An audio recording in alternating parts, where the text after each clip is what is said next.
बिस्मिल्लाहिर्रहमानिर्रहीम। आज दोस्तों हम ग्रेड टाई इन्वर्टर के वर्किंग प्रिंसिपल पर काम करेंगे। ये वीडियो बना देंगे कि ग्रेड टाई या ऑन ग्रेड इन्वर्टर कैसा काम करता है। इसके काम करने की उसूल बहुत सादा है, बहुत सिंपल है और हाइब्रिड इन्वर्टर की तरह पेचीदा नहीं है। इसमें एक चार्ज कंट्रोलर होता है। पहले पहले जब आता है तो चार्ज कंट्रोलर होता है। ये चार्ज कंट्रोलर जो होता है ये MPPT होता है, यानी maximum power point tracking charge controller यहाँ पर होता है। और इसके बाद जो आता है वो आता है ये यहाँ DC से AC बनाने का सेक्शन आता है, यानी DC AC को कन्वर्ट कर देता है। पहले यहाँ से ये चार्ज कंट्रोलर इसलिए होता है कि जो सोलर पैनल से जो आपके वोल्टेज आ रहे होते हैं तो ये चार्ज कंट्रोलर इसको ट्रैक करते हैं, यानी सोलर पैनल से जो पावर आता है यहाँ पर ये चार्ज कंट्रोलर इसको ट्रैक करते हैं, यानी यहाँ पर DC होता है। तो यह जब DC आता है AC सेक्शन में तो ये DC को हाई फ्रीक्वेंसी में, यानी हाई फ्रीक्वेंसी हाई स्विचिंग के जरिए इसको AC में कन्वर्ट कर देते हैं। यानी इसको दोबारा यहाँ पर ट्रांसफार्मर होता है, एक चॉपर होता है, असल में चॉपर होता है, तो वो हाई फ्रीक्वेंसी पर काम करता है। वो हाई फ्रीक्वेंसी पर काम करने वाला चॉपर जो है ना, तो उस DC को हाई फ्रीक्वेंसी में फिर कन्वर्ट कर देता है। उसके बाद फिर से एक रेक्टिफायर लगा हुआ होता है, आप इसको रेक्टिफायर कह दे या H ब्रिज कहते।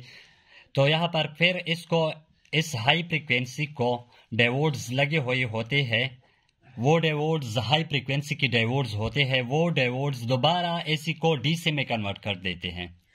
जब यहाँ पर दोबारा DC को कन्वर्ट हो जाए तो फिर यहाँ से DC आ रही होती है, फिर इसको यहाँ पर H ब्रिज के